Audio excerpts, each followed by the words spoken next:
ஆண்டவராய் இயேசு கிறிஸ்துவின் விலையேறப்பெற்ற நாமத்தில் உங்கள் அனைவருக்கும் எங்களுடைய அன்பின் நல்வாழ்த்துக்களை தெரிவித்துக் கொள்கிறோம். விசுவாசத்தின் அடிச்சுவடுகள், the footsteps of faith. பிரியமான தேவனுடைய பிள்ளைகளே, நமக்கு என்ன தேவை? அதாவது விசுவாசம் அப்படின்னு பேசுகிறோமே, நமக்கு பேரே விசுவாசிகள் இல்லையா? பிலீவர்ஸ். நம்ம விசுவாசிக்கணும். அதாவது விசுவாசிக்கணும் அப்படின்னு சொல்லும் பொழுது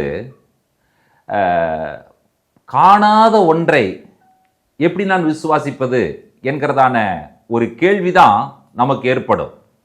how can I believe something I can not see என்கிறதான கேள்வி.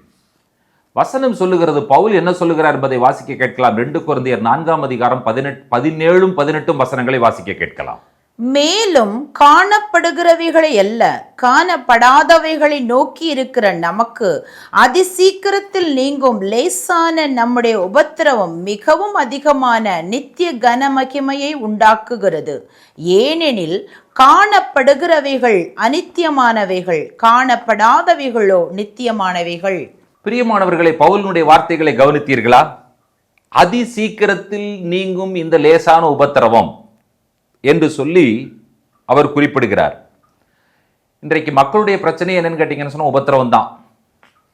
இந்த உபத்திரவத்தை பற்றி பவுல் சொல்லும் பொழுது, காணப்படுகிறவைகளை அல்ல, காணப்படாதவைகளை நோக்கி நாம் ஓடிக்கொண்டிருக்கிறோம் என்று சொல்லி, அடுத்த வசனத்தை நீங்கள் பார்ப்பீர்கள் என்று சொன்னால், காணப்படுகிறவைகள் அநித்தியமானவைகள், காணப்படாதவைகளோ நித்தியமானவைகள் என்று சொல்லி பவுல் சொல்லுகிறார். இப்போ நம்ம கொஞ்சம் நம்ம பிராக்டிக்கலான சில விஷயங்களுக்கு பார்க்கலாம். அதாவது நம்ம எப்பவுமே ஃபெய்த் அப்படின்னு சொன்ன உடனே நம்ம ஆண்டவர், அவரை விசுவாசிக்கணும், அவர் நமக்காக மரித்தார், இதெல்லாம் சொல்கிறோம். ஓகே. அப்போ மக்களுடைய கேள்வி என்னன்னு சொல்லி கேட்டிங்கன்னு சொன்னால், அது எனக்கு தெரியாதது, என்னைக்கோ நடந்தது அப்படிங்கிற மாதிரிலாம் சொல்கிறாங்க. 2000 years பேக், இது எப்படிங்க அப்படின்னு சிலர் கேள்விகள்லாம் வருது. சிலருக்கெல்லாம் பார்த்தீங்கன்னு சொன்னால் அந்த விசுவாசம் கொஞ்சம் கொஞ்சமாக டவுன்வேர் ஆயிடுது. நேற்று இருக்கிறத விட இன்றைக்கு இருக்கிற நாளைக்குன்னு பார்த்தீங்கன்னு சொன்னால் ஸ்டெப் பை ஸ்டெப்பாக ஏற வேண்டிய ஃபெய்த்து என்ன ஆயிடுதுன்னு கேட்டிங்கன்னு சொன்னால் இறங்கிடுது. சிலருக்கெல்லாம் பேரே விசுவாசம்னு வச்சுருப்பாங்க, ஆனால் ஒரு விசுவாசம் இருக்காது. இங்கிலீஷில் வேறு ஃபெய்த்துன்னு வேறு வச்சுக்குவாங்க பேர். இப்போ கூப்பிடுறதே பிரதர் ஃபெய்த் அல்லது சிஸ்டர் ஃபெய்த். அது ஃபெய்த்தை ஆம்பளைக்கும் வைக்கிறாங்க, பொம்பளைக்கும் வைக்கிறாங்க. ஆனால் கடைசியில் பார்த்தீங்கன்னு சொன்னால் விசுவாசமே இல்லாத ஒரு நிலைமைக்கு போய் விடுவார்கள். இப்போ இந்த விஷயத்தை ப்ராக்டிக்கலாக சில விஷயங்களை நம்ம பார்க்கலாம். சிலர் சொல்கிறாங்க, நான்லாம் அப்படியெல்லாம் நான் ஃபெய்த்தெல்லாம் அப்படியெல்லாம் ஒன்றும் பெருசாக இல்லைங்க அப்படின்னு சொல்கிறோம். இப்போ நான் ஒரு விஷயத்தை உங்கள் முன்பாக வைக்கிறேன். நம்முடைய சரீரத்தில் 5 சென்ஸ் இருக்குது. என்னெல்லாம் சென்ஸ் இருக்குது? பார்த்தல், நுகர்தல், சுவை, அதற்கப்புறம் பேசுதல், அதாவது பார்த்தல், அடுத்தது கேள்வி, அப்புறம் தொடுதல். இந்த 5 சென்ஸ் உணர்வுகள் இருக்கு. இப்போ நமக்கு ஃபெய்த்துக்கு என்ன தேவைன்னு கேட்டிங்கன்னு சொன்னால், இந்த 5 சென்ஸில் நம்ம ஏதாவது ஒன்றில் நம்ம ஃபீல் பண்ண முடிஞ்சா நமக்கு நம்பிக்கை வருது அப்படிங்கிற மாதிரி நம்ம சொல்கிறோம்.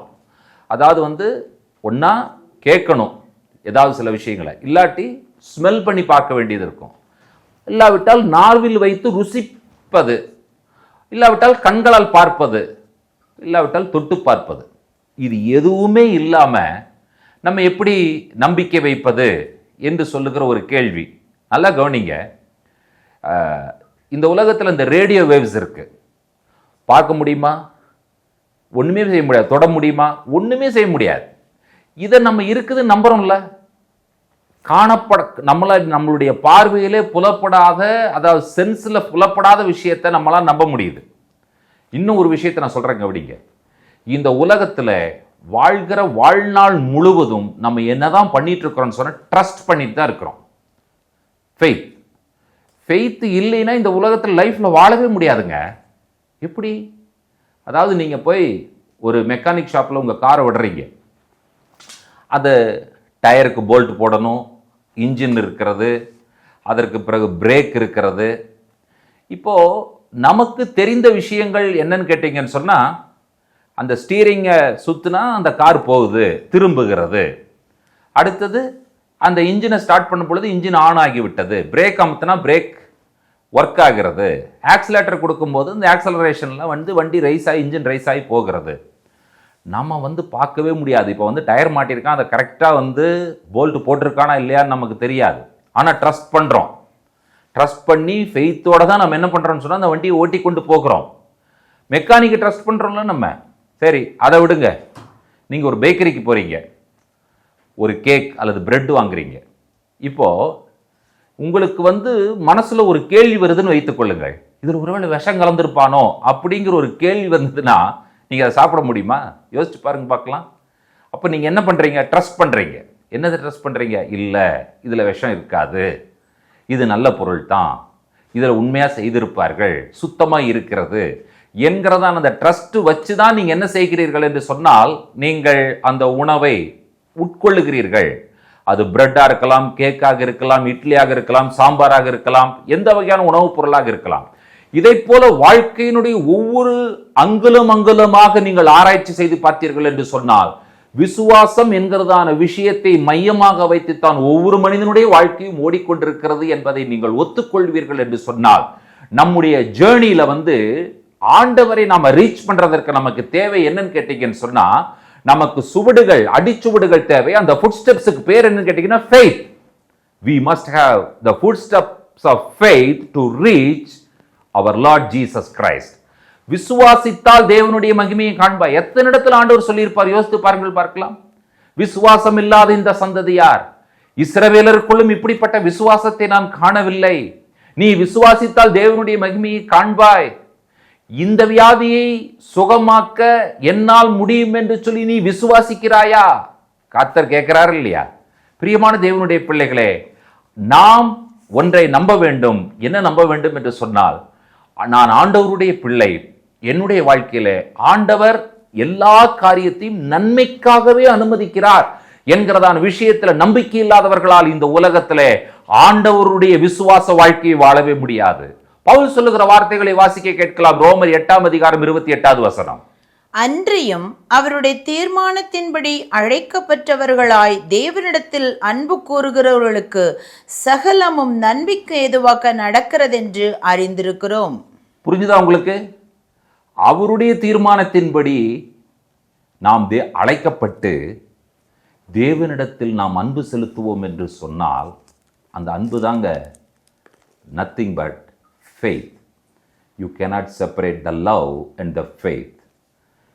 You love Jesus out of faith. விசுவாசத்தின் அடிப்படையில் தான் நாம் யாரை நேசிக்கிறோம் என்று சொன்னால் மற்ற மனிதர்களையும் நேசிக்க முடிகிறது. கடவுள் மேல நாம் வைக்கும் விசுவாசமே கடவுள் மேல நாம் வைத்திருக்கிற அன்பு. புரிகிறதா உங்களுக்கு? அப்படிப்பட்டவர்களுக்கு சகலமும் நன்மைக்கு ஏதுவாக நடக்கிறது என்று சொல்லி நாம் பார்க்கிறோம். நாம் என்ன செய்ய வேண்டும்? நம்முடைய முழு விசுவாசத்தையும், நம்முடைய முழு நம்பிக்கையும், நம்முடைய முழு கான்ஃபிடென்ட்டையும் யார் மேல வைக்கணும்? ஆண்டவர் மேல வைக்கணும். உன்னதமான தேவன் மேலே வைக்க வேண்டும். ஏனென்று சொன்னால் அங்கு இருந்து பரத்திலிருந்து நமக்கு உதவிகளையும் ஒத்தாசைகளையும் அனுப்புகிற தேவன் ஒருவர் இருக்கிறார் என்கிற நம்பிக்கை நமக்கு வேண்டும். சங்கீதக்காரன் சொல்லும் பொழுது 121 சங்கீதம் 1-2 வசனங்களில் சொல்லுகிற காரியங்களை வாசிக்க கேட்போம். எனக்கு ஒத்தாசை வரும் பர்வதங்களுக்கு நேராக என் கண்களை ஏறெடுக்கிறேன், வானத்தையும் பூமியையும் உண்டாக்கின கர்த்தரிடத்திலிருந்து எனக்கு ஒத்தாசை வரும். எனக்கு ஒத்தாசை வரும் பர்வதங்களுக்கு நேராக என் கண்களை ஏறெடுக்கிறேன். இப்போ கர்த்தரை சொல்லும் பொழுது வானத்தையும் பூமியும் உண்டாக்கின கர்த்தர். உங்களுக்கு விசுவாசம் இருக்கா? நான் பார்க்கிற இந்த வானத்தையும் நான் கால் மிதிக்கிற இந்த பூமியையும் உண்டாக்கினது ஒரு கர்த்தர். அந்த கர்த்தரை நான் ஆராதிக்கிறேன். அவரிடத்திலிருந்து எனக்கு ஒத்தாசை வரும்.